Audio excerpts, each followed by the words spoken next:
I'll be the nurse. All I can tell you is the sister there, the doctor visited with her this morning, and for the past hour she's crying. Can you go be with her, see you? How's she doing? Yeah. This one.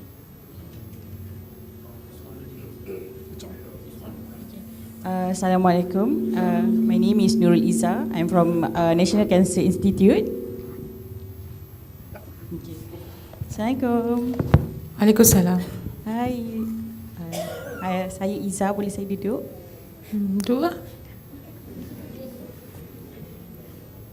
Boleh tahu nama siapa? Perlu ke?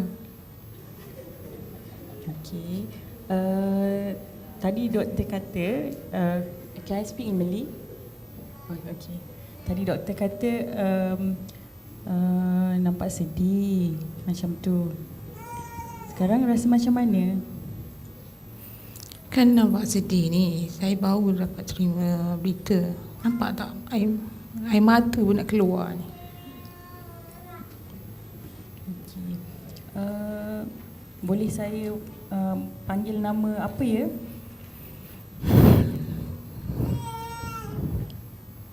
Panggil Nai saja. Panggil Nai. Oh, doktor baru bagi tahu Nai satu berita lah. Berita yang sedih ya.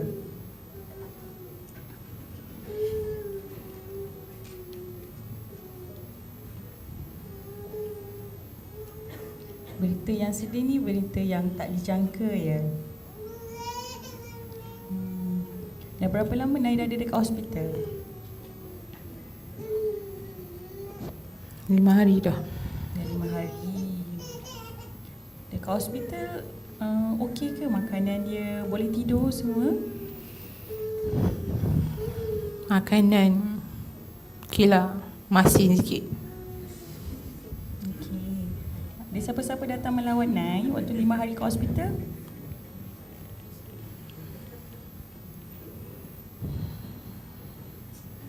Husband je. Husband je. Nai duduk mana? Sini-sini. Oh, husband boleh datang selalulah. Okay. Husband dah tahu ke pasal berita tu?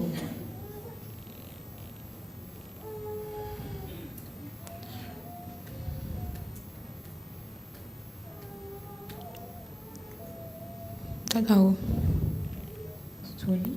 Tak tahu. Oh, dah tahu. Tak dengar. Tak tahu, tak tahu. Oh, tak tahu. Okey. Sekarang ni, Nai rasa ada siapa-siapa yang boleh kita panggil untuk Nai cerita ke macam tu, atau Nai cerita dengan saya?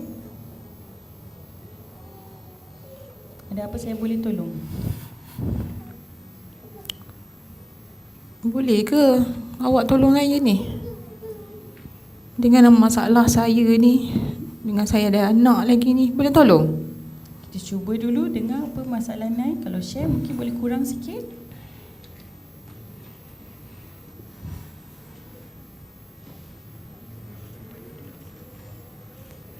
Sedihlah saya nak cakap.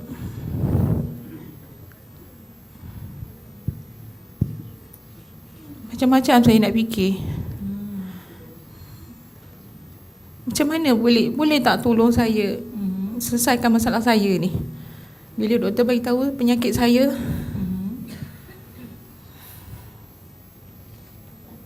awak boleh tolong ke? Macam mana saya nak? Semua dalam kepala saya ni rasa macam bom meletup.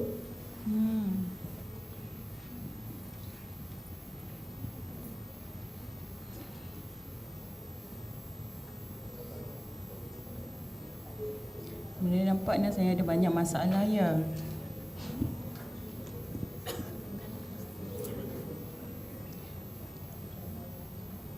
Naya nak air ke apa ke, boleh saya dapatkan air? Okey.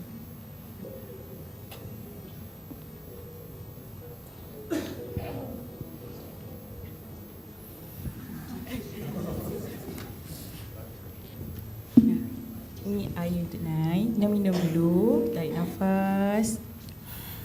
Bismillahirrahmanirrahim.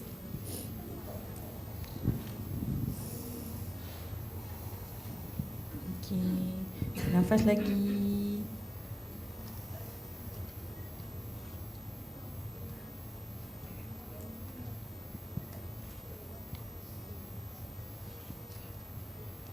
Dia rasa lega sikit ke? Rasa sikit lah. Malam boleh tidur tak, Nai? Okey. Malam tadi boleh tidur. Okey. Tapi tak tahulah sebab malam tadi. Pagi ni doktor dah beritahu penyakit. Tak tahu macam mana. Penyakit tu doktor kata tak ada harapan ke, tak boleh sembuh ke, sesuatu yang sangat mengejutkan ya. Ya, sangat mengejutkan. Sebelum ni, sebelum doktor buat test, doktor ada kata kemungkinan ke ada penyakit macam tu? Ada. Ada, tapi Nai tak sangka lah. Betul, tak sangka. Saya rasa kalau siapa-siapa pun dapat berita yang mengejutkan macam ni tiba-tiba, akan sedih dan akan fikir banyak masalah. So mungkin ambil masa. Tak semua benda kita boleh ubah. Kalau ada benda kita tak boleh ubah, mungkin kita kena terima. Okey. Kalau hari hujan, kita tak boleh tukar hujan, tapi kita boleh pakai payung supaya tak basah. 2 minutes left. Okey. So doktor dah ada bincang ke apa rawatan penyakit ni? Sudah. Sudah. So Nai dah fikir ke kalau penyakit ni boleh saya tahu penyakit apa? Okey, doktor diagnosekan saya cancer breast stage 2. Okey. So kalau breast stage 2 ni, doktor kata apa rawatan yang ada? Doktor ada cakap kemo, tapi saya rasa kemo tu berat tak bagi saya? Macam mana keadaan nanti bila saya ni? Macam-macam saya dah ada anak lagi. Saya nak uruskan anak saya, kerja saya, macam mana? Nanti saya selalu MC. Macam mana tu? Okey. Doktor ada bincang ke kemoterapi tu berapa lama? Kena buat dalam ward ke atau datang daycare pergi balik macam tu? Doktor ada bincang? Tadi adalah. Itulah masa saya tu saya nak uruskan. Macam mana tu saya nak? Kalau ada solution ataupun ni untuk memudahkan saya. Okey. Nai dengan husband dulu bekerja ya? Betul. Anak umur berapa ya? Nak saya 9 tahun lah. Yang 8 tahun. 2 orang lah, 9 tahun, 8 tahun. Okey. Kalau urus pergi sekolah, semua siapa yang uruskan? Sebab husband saya jauh. Oh, ya ke? Husband jauh dekat mana? Melaka. Oh, ya ke? Husband kerja sendiri ke? Kerja kerajaan ke? Kerja kerajaan. Susah sikit. Itulah Susah. saya nak arrangekan anak-anak saya. Saya nak arrangekan saya punya cuti dengan treatment macam mana tu. Ada keluarga yang tinggal dekat-dekat? Jauh. Semua duduk jauh. Okay.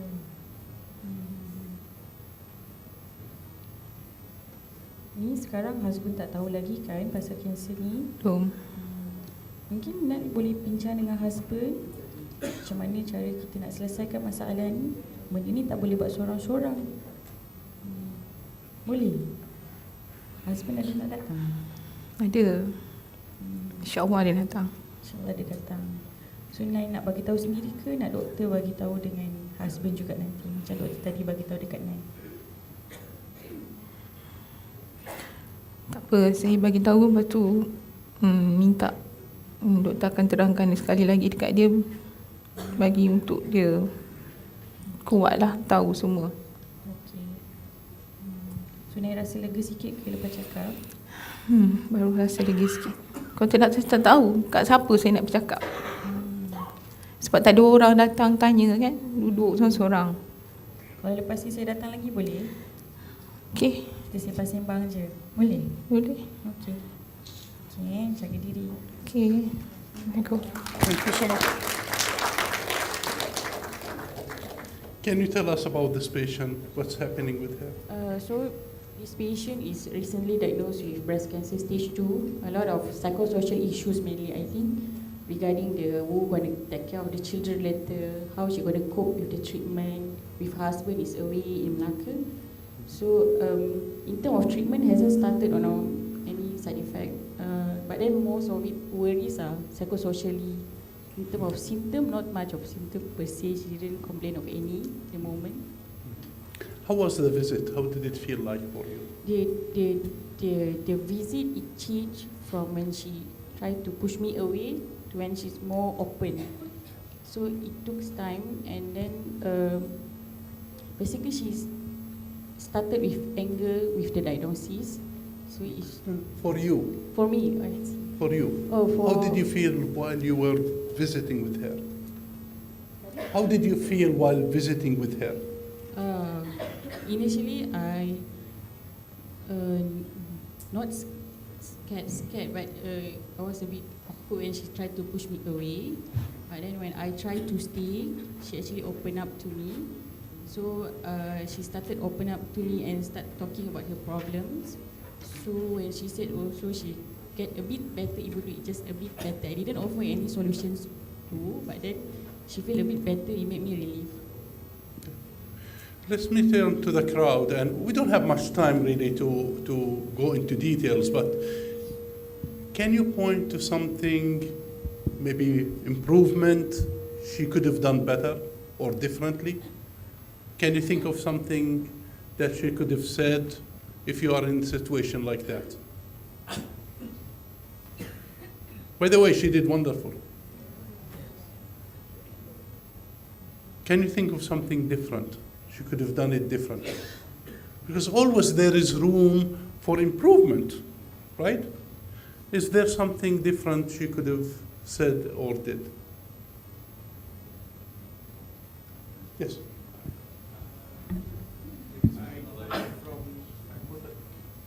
Maybe I quoted from what Sister Sandoz always said to the patient is, "I'm here for you." By saying that, I think to a bit give her calm, make her calm a bit, because we are here for you. We are as a listener. You can just throw out your feelings or to share with us. I'm glad you picked on that, because who asked for help? The patient. She told her, maybe you can help me. If your patient is asking you for help, it tells you that a lot about what's happening with that patient. Normally, the patient will not ask you for help. You make yourself available by telling them, I'm here for you. So did you pick on that? Yeah, you did. It could have been much, much more easier on the patient if you are to remind her of that. Thank you for that. Any other feedback?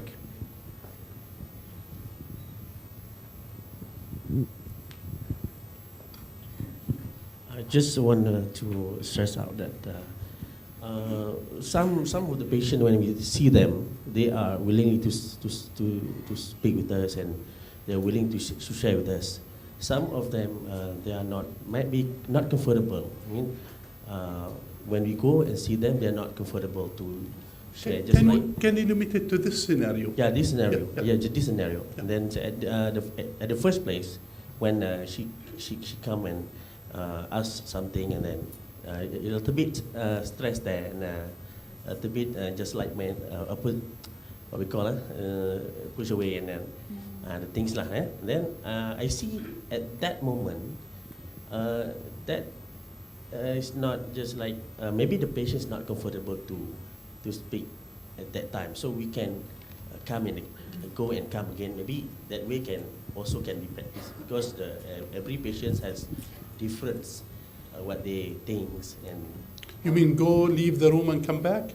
Maybe another time. Another time? Maybe another Yeah. time. That's my point of view. Now, what does your patient have?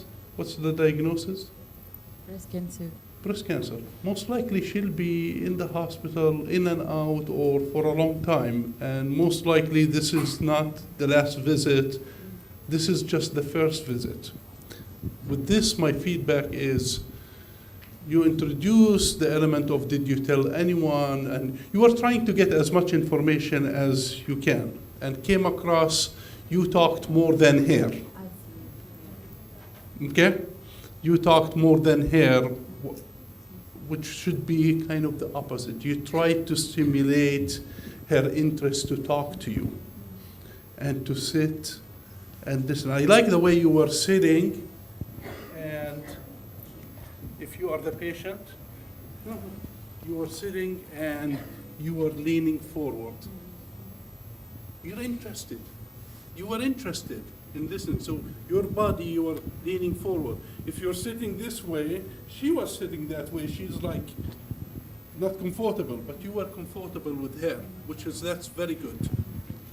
The body language gives a lot of information. Now, when she tells you the diagnosis, I will not introduce anything else. I would stay with it. I will not tell her, I feel you have a lot of problems. Maybe a touch on the shoulder will be more meaningful than any question at that point. Okay? And let the silence be in the room. It's not easy to have breast cancer.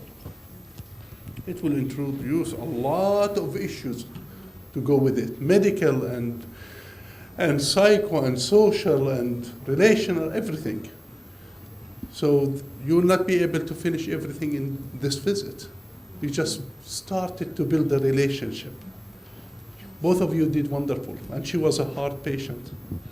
She did not cooperate with you. We told her so. Yeah. Thank you both. Let's have the next. Next. Who wants to volunteer? No, we're saying with the group one, right, Dr. Ashab? Group one? Group one, right? Pokoknya Jadi sakit. Let's have a volunteer from group two. nanti tak nanti dia cakap. Fired up. Yes. I'm not going to follow. All of you are professionals. All of you are professionals. Someone who's fired up, ready to jump in. If not, we'll call on one. We'll pick one. No, let them decide. You have a minute.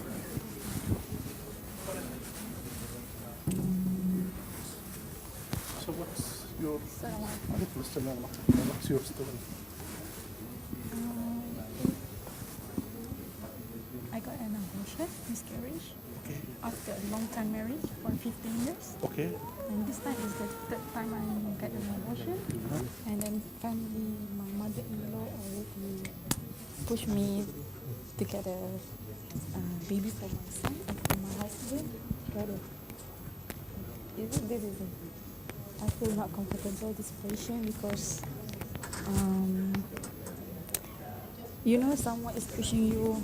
I want a grandchild, but I cannot give for the long time marriage. Okay. And then I appeared with my husband, married another one. Okay. All right. Is it okay? That story? It's wonderful.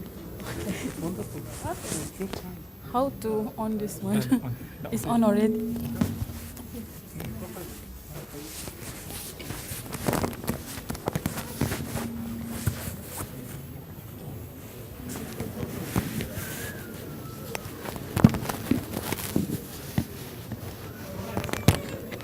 Who's our Ustaza?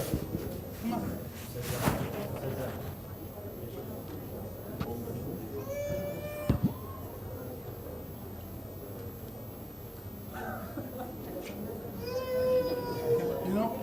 Sisters, one of the three. For this particular one, let's have one of you.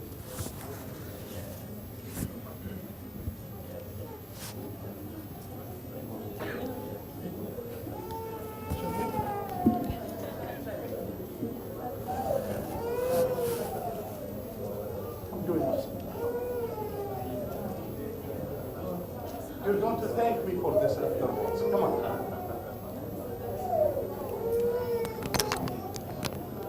Thank you.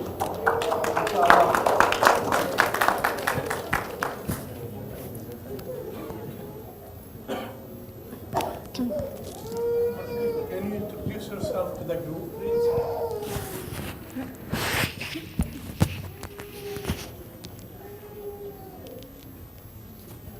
Assalamualaikum, nama saya Dina dari Singapura. So our patients today is in the maternity ward, labor and delivery, and she is not doing well at all. Okay. Go see. No, you'll be good. You'll be. We don't. Inshallah, you'll do it.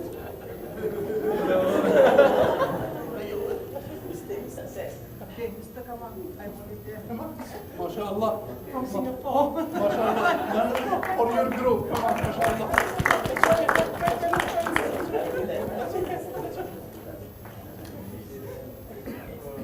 Okay, we jump group, eh? Patut sikit dulu, eh? I take the opportunity to improve, insyaAllah. Assalamualaikum, saya Masturah daripada Singapura.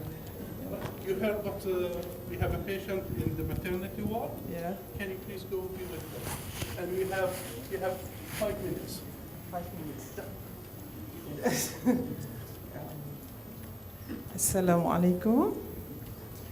Assalamualaikum Puan. Saya Masturah. Saya datang untuk ziarah. Boleh saya duduk di sebelah Puan? Sila. Terima kasih. Bagaimana keadaan Puan hari ini?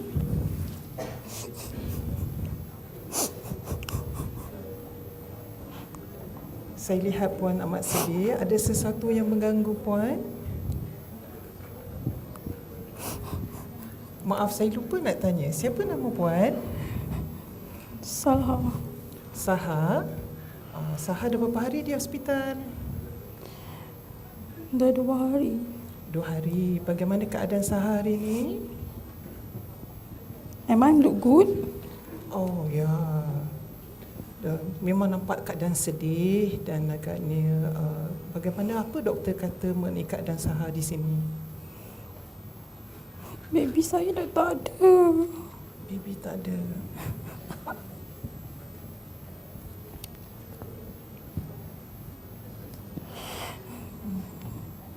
Kali ketiga saya hilang baby saya. Semoga Allah beri Saha kekuatan. Satu kehilangan yang ketiga.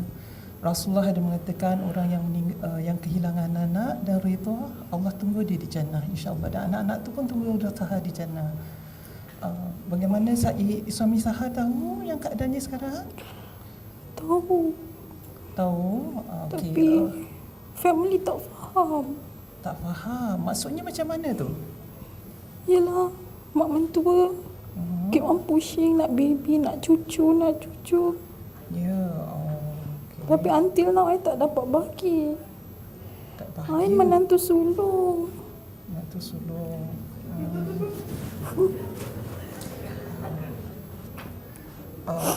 Jadi bagaimana perasaan Saha? Saya lihat Saha amat sedih dengan harapan orang tua dan mentuanya. Jadi bagaimana kalau Saha pernah bincang perkara ini dengan suami? Tak pernah. Kenapa tidak Saha tak nak ke berbincang dengan suami, luahkan perasaan, apa perasaan Saha, apakah jalan keluar untuk menguatkan diri Saha? Husband saya dia tak nak ambil tahu. Tapi pernah luahkan tak pada suami? Tak. Tak pernah luahkan. Dah cuba? Saya tak berani. Tak berani. Saha agak-agak cara yang bagaimana yang Saha boleh kongsi dengan suami? Kira rumah tangga ni adalah usaha antara suami dengan isteri kan? Jadi untuk dapat anak, nak besarkan anak pun perlukan suami. Jadi untuk keluarga bahagia pun perlu penglibatan suami.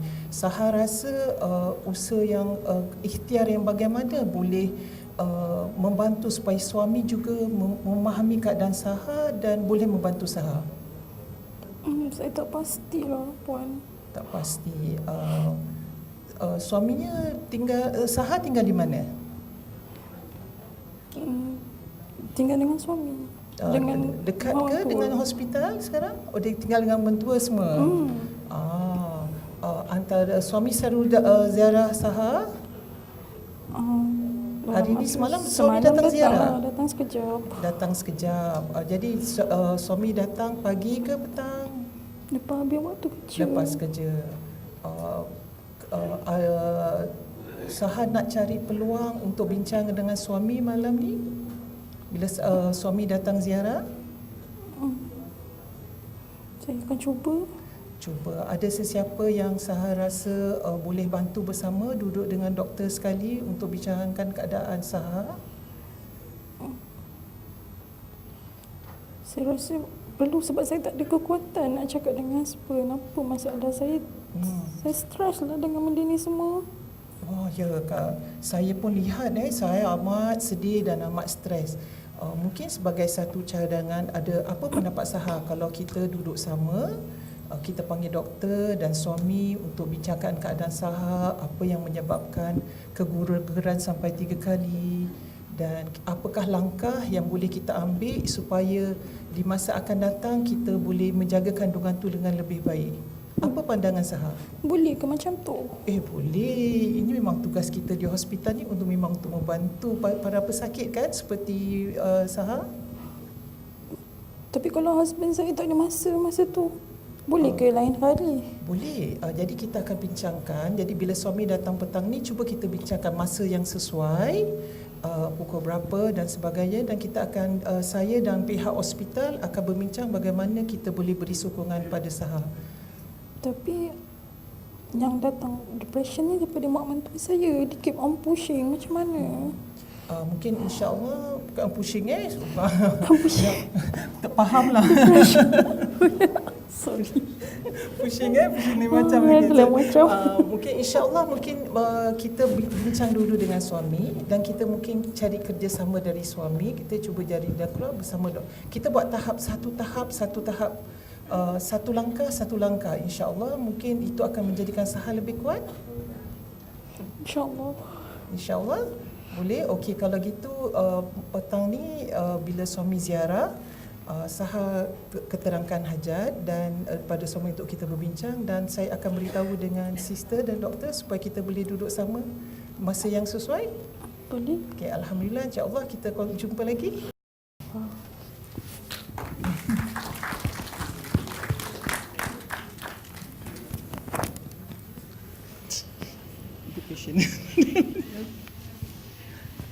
I'm stay here. Can you hear me? This work? Okay. Feedback? We don't have too much time, but what do you guys think? Okay, I'm a bit nervous. Nervous? Yeah.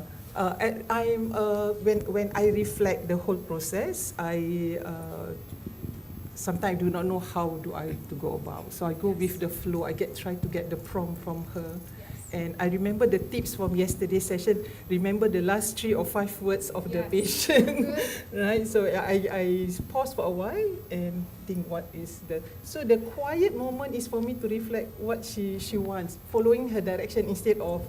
I have other things in mind, but I keep on reminding myself, is the patient's need, not my need.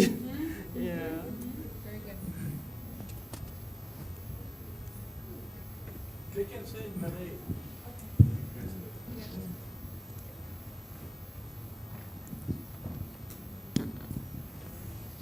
Assalamualaikum warahmatullahi wabarakatuh. Dr. Fatimah Nima as I'm a nursing lecturer, nursing faculty in Thailand.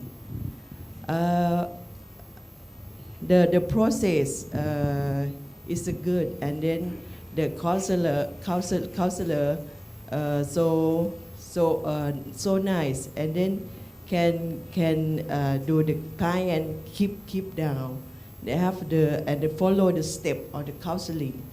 The first step, she can use the starting with creating for building the relationship to make the client to trust to her, and then the second step to go to the evaluate the problem that she have, and then can plan together, not decide with her, but they can together how we can solve this problem, yeah, and have the process. The next step is the end of the process.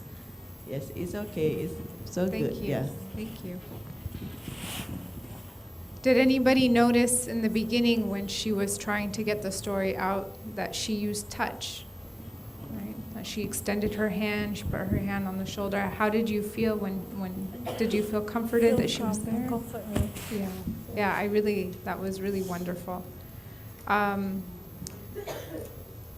So when I heard the comment about counseling, I was thinking about the difference between spiritual care and counseling. One of the differences is that you want to stay a little bit longer with the pain. So the fixing, as you said, and the problem solving, I would say, can come together, but it doesn't have to be at this visit. It doesn't have to be right away. So when she's telling you, she said a couple of times about her mother-in-law or her in-laws, there's pressure, that there is more than just the grief and the loss of losing her baby. Now there's added pressure of, oh my God, what is the family gonna do? Is this gonna put my marriage in trouble? There are a lot of other consequences to that. So one of the things that I try to do is really, really try to get in her, we say in the US in CPE, our training, we say get into their boat. Like imagine she's in a boat and she's rowing by herself. You want to get into her boat, really understand the situation from her point of view. So putting yourself is, okay, if my in-laws, if this was, really try and feel what she's feeling and get that connection going. And then once that connection is built and she feels heard from that point, then you can move into correction, right? Connection before correction. And even the story about the Prophet ﷺ, which is beautiful and a wonderful reminder, but maybe too early. Maybe she wasn't quite ready to hear somebody else's experience yet. She wanted her experience to be heard and affirmed and witnessed, and then move on. But I say all of that, and then I ask you, did you feel connected with her? Did you feel like she really got your problem? Yeah. I feel it. Yeah. So, subhanAllah, sometimes what we see as outsiders, also it depends on the feelings and what's going on here. The last thing that I'll comment on, I didn't catch this, but Kamal did, is that you promised to come back. You promised at the end, you said something like, I promise I will come. When the husband comes, I'll be here with you. Okay. We don't know Yes. where you will be, which patient you will be. We don't promise. Yeah. We don't know. Yeah. And it takes a lot of training to get yourself out of that. I make that mistake a lot. And, oh, okay, I'll come back and see you tomorrow. And as I'm walking out of the room, be like, oh, I'm not working tomorrow. What do I do? Do I go back and tell them, actually, no, I'm not coming. I'm not going to work. I just don't show up. And that's very, it's disappointing. But amazing. Yeah. I would like to know if she, as the patient, shares about her pain with her mother-in-law, how can we, as the chaplain, actually help her to overcome her worries, her concern with her in-laws? With her in-laws? How do we approach it? I mean, this might sound insensitive, but it's going to be an ongoing problem. And with you as a chaplain here at the hospital, this may be your only visit with her. So you want to at least give her the feeling and the sense that she's being heard and understood, and that will empower her to be able to move forward. So that suggestion about problem solving together, I think is a good one, but it may or may not happen. And that's the frustrating part about our job, is we never know what the outcome is going to be. Once we leave the room and the patient is discharged from the hospital, You don't know if their situation is going to get better. You don't know if it's going to get worse. But you're that seed and that starting point for them. You can't follow up. You're not going to follow up. You may never know. You won't get closure. I don't know if anybody has a better answer for that. Chaplain Shadi. Thank you, ladies. You did great.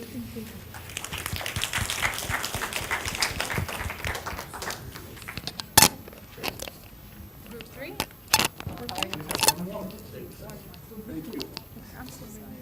Thank you. On the concept of promising patients, I used to promise my patients, and my advisor said, are you going to promise every patient or this particular patient? Because if this particular patient, there must be something in you that needs or wants to be with this patient. So he started to question me. All right? So if you say, I need to be with this patient, I'm going to say, what's happening with you? Why you're promising this patient? It's not about the patient, it's about you now. So we don't promise. Say, if you need anything, contact the nurse will contact us. We don't promise because we don't know.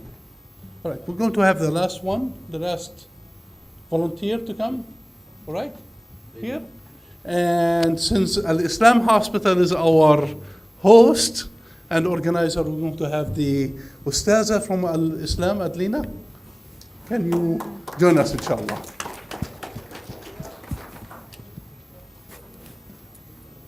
And what's your story?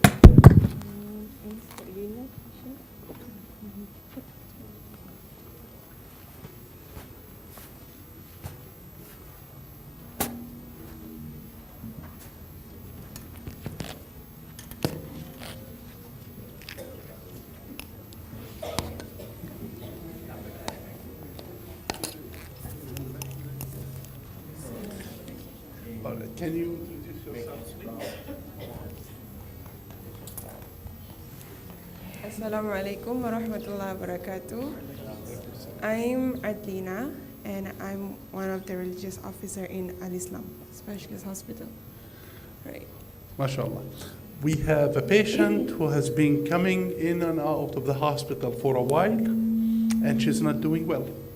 Can you be with her? And you have 5 minutes, inshallah. Assalamualaikum warahmatullahi wabarakatuh. Waalaikumsalam warahmatullahi. I'm Adlina. Oh, sorry. Should I speak?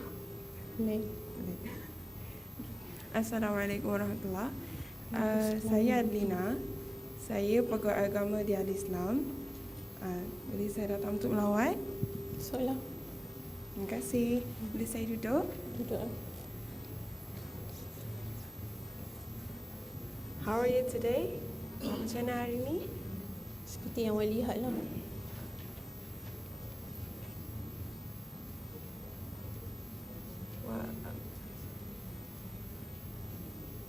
Apa yang awak rasa hari ni?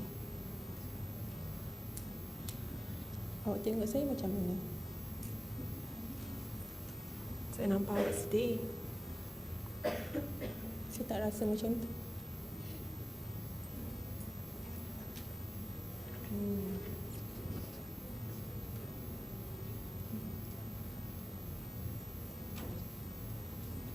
Jadi awak nak share dengan saya apa yang awak rasa? Share macam mana? Can you speak up? I'm sorry, we can't, the translator can't hear. Okay, sorry. Much better like this? Okay. Okay. So awak ada apa-apa nak bagi tahu saya? Kenapa awak macam ni? Awak rasa saya macam mana? Saya rasa awak macam rasa muram sikit hari ni. Apa yang awak tahu tentang saya? Mungkin saya tak tahu. Tapi saya nampak, saya rasa awak dalam kesusahan hati, susah hati hari ni. Awak memahami ke saya? Saya akan cuba. Apa yang boleh awak buat? Awak boleh selesaikan masalah sakit saya ni?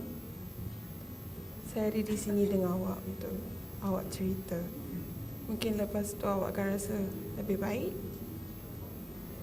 Semalam pun macam ni juga, tapi tak release pun. Ada Semalam juga yang ada datang. orang datang jumpa. Ada, tapi tak ada apa-apa pun yang meriliskan saya. Siapa yang jumpa awak semalam? Taklah. Tiada siapa? Ada.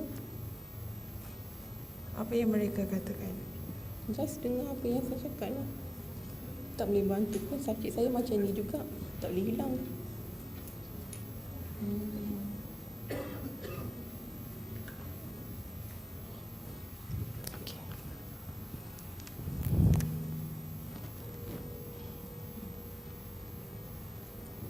Awak tinggal dekat mana? Dekat City Wansa. Oh, taklah jauh sangat. Macam nak datang sini? Ada orang hantar. Siapa yang hantar? Suami saya. Suami awak kerja? Kerja, nak tanggung keluarga. Awak sendiri kerja ke? Kerja. Awak kerja sebagai apa? Kerja biasa je. Biasa. Dekat mana tu? Dekat hospital. Hospital. Jadi awak biasalah juga jumpa dengan pesakit-pesakit lain. Jadi bila awak dekat hospital, awak pun macam ni juga ke? Apa masalah awak? Maksudnya awak tak happy. Kalau awak sakit, awak happy tak? Pastilah saya akan rasa juga. Tapi nampak seperti awak sangat tak ada harapan lagi. Yelah, sebab saya sakit buah pinggang. 3 kali saya kena datang dialisis. Ingat tak penat ke dengan kerja lagi? Penat. Lepas dialisis nak kena datang kerja lagi. Betul. Tapi insyaAllah kita kena ikhtiar. Inilah salah satu caranya yang diberikan kepada kita untuk kita jangan putus asa, insyaAllah. Memang dia rasa penat.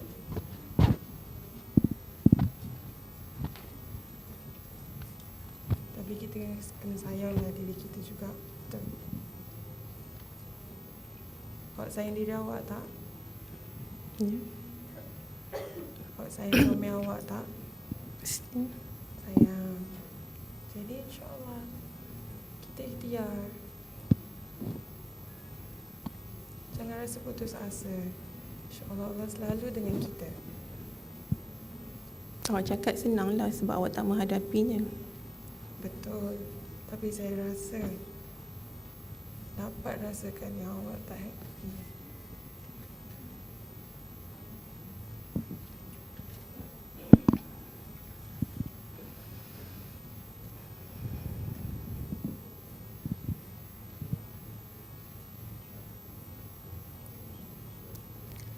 Makan okey?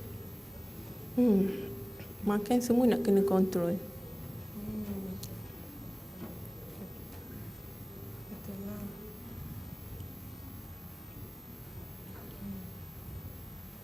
Tapi macam mana setakat ni? Okey? Saya cubalah, saya cuba. Tapi tak boleh nak push saya. So kontrol ni, kontrol tu. Betul. Pelan-pelan insyaAllah kita akan sampai juga. Tapi jangan putus asa, insyaAllah. Semua orang harapkan. Kami akan mendoakan kesembuhan untuk awak, ya. Terima kasih. Ya. Anak-anak, ada anak ke? Ada. Berapa orang? 4 orang. Baik. Macam mana? Anak-anak okey? Alhamdulillah. Alhamdulillah. Gembira tak tengok anak? Gembira. Mereka lah pembakar semangat awak untuk hidup, kan? Betul? Betul. Jadi insya-Allah buat ni, sometimes kita jangan fikir ni untuk kita. Buat untuk mereka juga.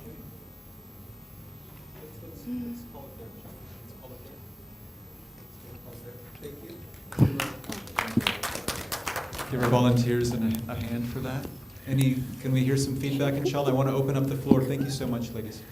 I want to open the floor for feedback in Malay as well, which we can translate for us non-Malay speakers to understand. But I want a lot of people to be able to weigh in on what they saw. With all of these three scenarios that we've seen this morning, there's nothing unrealistic about any of this, and perhaps you recognize that. These are very human scenarios, and very, some of these encounters are ones that I've actually had with patients, male or female. I've had these kinds of experiences with patients, similar cases. So you might have as well in your experience in your medical setting, wherever you're working at. How about some feedback? And let's get a microphone to people, and you can say it in Malay, and you can translate if necessary. There's also one here, but fadl. Okay, Bismillahirrahmanirrahim. Okay, for me, the last part caught my attention when the officer asking about, do you have children? Okay. Then, okay, you have children. You think about your children. They are your spirit. They give you gives you motivate to continue the dialysis. You went through dialysis, so this is the children's are as a motivator for her to continue her treatment. I think that is the best for me. For me, that's the best part, because she brings in the children. Okay, so she have a goal to be treated because of her children. That's all for me. Okay, wonderful. Thank you. Any other maybe one or two more feedback comments? Okay. There are two things I want to share. The first thing is the Ustazah did ask about exploratory questions, such as what makes you feel like this, what makes you feel sad. Can I know more deeper? And these things make the connection stronger.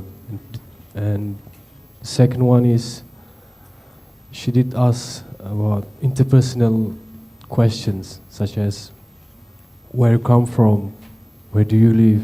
She did, or she didn't ask? She did. She did. Okay. Yeah. How do you feel about that? And when someone asks about interpersonal question, it shows like we are interested to know more about it, about a patient, and going deeper inside the heart and makes the. Let me ask you about that. This is a pushback, very gently. This is a gentle push. Yeah, gentle. If I ask you, one of the questions was, how did you get here to the hospital? Or I ask you, where do you work? Does that establish a deeper connection, or is it a way of buying time? Ice-breaking. It's ice-breaking, okay. Yeah. Okay, I can see that. I would agree with you, and I would also push back in that there's a place for those kinds of questions. But I actually wrote those questions down because our chaplain here, who put in a, mashallah, very good effort, one of the things, those questions came right in response to a very deep emotional statement. So our patient, mashallah, she said she expressed frustration with the hospital. She said, I've been here for a while and no help is being given. That's a very powerful statement. You're in a place devoted to caring for people, all these resources, all of these huge medical staffs, all these things, and the patient says there's no help being given. There's a lot right there to stop with and to pause. And please don't take this as criticism, but it was interesting, and I noticed it, because as soon as she said that, you came back with, where do you live? How did you get here? So we sometimes have to, the use of those questions, yes, we need to break the ice, but we didn't need to break ice at that point because the patient has already shared a lot. She's given you a lot to work with. So how might you have responded if you hear a patient say, there's no help being given here? How might you respond to that? Sorry to put you on the spot, but this is a learning exercise. Let's have our chaplain try it. Ustadha, how might you do that? Like maybe I would ask, like what kind of services that, like what she wants from, what she wants from. Get a sense of her expectations for the care. Maybe even there's the expectations, and that's even a little bit. I would check myself even on that. That's a little problem solving too. Yeah. So we might just hold on for a moment and say, "You sound really frustrated," or "That sounds frustrating for you." The fact that you're not getting help. Yeah. Right? That sounds like a concern of yours, that you're not getting help. And maybe even you just take a moment with that allows that deeper connection. The patient actually hears you're connecting on an emotional level because she was giving you lots of feeling language. And it's very easy, and I've done this also, it's very easy to jump to, let's keep the conversation going. Let's keep the conversation going. Where do you live? How did you get here? I mean, so that can happen, and we want to try to notice that when that's happening, because the patient gave you a lot in that moment. But I think what you've mentioned is helpful. You know, what is it exactly that what kind of services do you feel you're not? Yeah, what kind of services do you think you should be getting? What kind of help do you feel you need right now? And how is the hospital not providing it for you? Please tell me more. It's another intervention would be, tell me more about that. You're not getting help? Tell me more. And that's, again, repeating those last 3 to 5 words. You're not getting help. I mean, I might even hear that, and I've heard that before, where a patient, it doesn't happen much at my institution, alhamdulillah, I think it's a good hospital. If I do hear a patient that expresses concerns like that, I sometimes respond with a little bit of shock. I'm like, really? You don't feel you're being helped? And that's natural too. It's like, really? You're not being helped? But I don't jump to, okay, who are we going to talk to? You know, who okay, let me get the head nurse's name and we're going to find out what's going on. We're patient advocates, but we're not trying to shake up the whole system. We're trying to understand what's happening with this patient. Okay, so that's the first thing. So I hope that's helpful, balancing. Those questions are helpful. It's just where do we employ those questions is the key. Okay, let's have one more, maybe 1 or 2 more comments. Yes, I just want to ask you, from your points of view, when we're dealing with this, just like counseling sessions or this is kind of visiting, or there is an awkward moment that we will face, just like between client and counselor, or between client and chaplaincy. That awkward moment, that very the patient refuse to say, and just like have opposite way. How do you deal with this kind of awkward moment? Just this every time we face it, and in hospital and everywhere when we're doing this, how you deal with it? Yeah. This might be frustrating for you and maybe for the audience, but I can't say that there's a preset way that I respond to an awkward situation like that, because we're doing this now in a hall where there's 110 people and we're on a stage and there's a big PowerPoint on the screen. I mean, I don't know how to respond to the awkwardness of an encounter where 2 people who are acting in a role are not being able to fill up the words. But in a real situation, what's the situation in the room? Because we have to appreciate that every single patient room is different than the neighboring room. No 2 rooms are alike because no 2 family situation and dynamic is exactly the same. And what's been helpful for me is to think about every patient room. When I step into the room, I cross into that threshold. I'm stepping into another universe. It's its own ecosystem that has its own ways of engagement, the ways of families relate to each other. Are there multiple people in the room? Who else is seeing this? I mean, what's going on in this space? So there's lots of dynamics. One of the things, though, we don't need to do, though, is try to jump into the breach of silence or jump into the breach of that awkwardness and say, oh, what can I think to say? What can I think to say? Sometimes it's better we just settle down, we gather ourselves and allow the power of that silence to maybe even take hold for a few moments, rather than tripping over our words trying to come up with something clever or something we think will be helpful. But if there's the long pause, it's not incorrect to say, again, it's situational dependent, but it's not incorrect to say, it seems like speaking right now about your situation is very difficult. I understand maybe you want some space. I'd understand if you want some space. You can say that too. There was one final thing that, or at least one comment of feedback based on this interaction, which was a good encounter. But the patient said, she said, I have had this kidney pain and I've come back 3 times. And again, it gets back to her not feeling that she's being helped, or how long her problem is prolonged. But she said, you came back with immediately, don't lose hope, don't lose hope.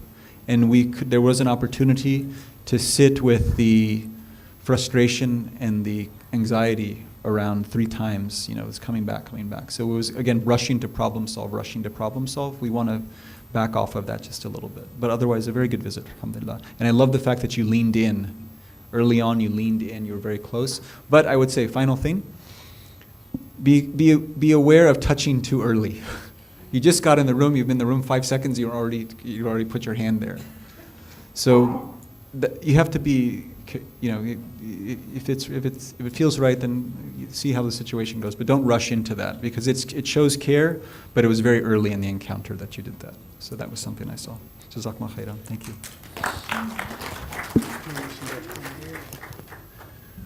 For the next 2 minutes, I saw the group is struggling with silence. Silence is your friend. We want to practice that until the next program is in. Whether be it a minute or 2 or more, just practice silence. Take a moment just to reflect internally.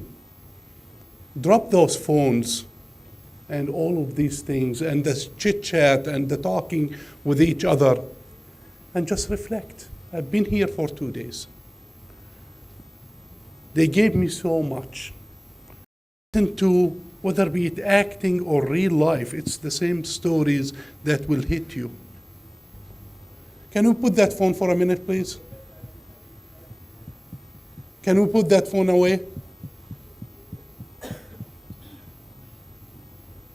Thank you. Because you will come at a moment with family around, someone who's dying, and you'll find family members holding their phones. And it's your responsibility at that point to invite them, to create the space for them of silence. They're not comfortable with this talk the way you're not comfortable with it. Silence is your friend. Let's take a moment and reflect on the life of this patient, our father, our grandmother. Lay our hand on the bed, and as they are departing, just let silence be. So take it upon yourself as a gift to give it to yourself for the next 2 minutes. Just reflect internally. Silence.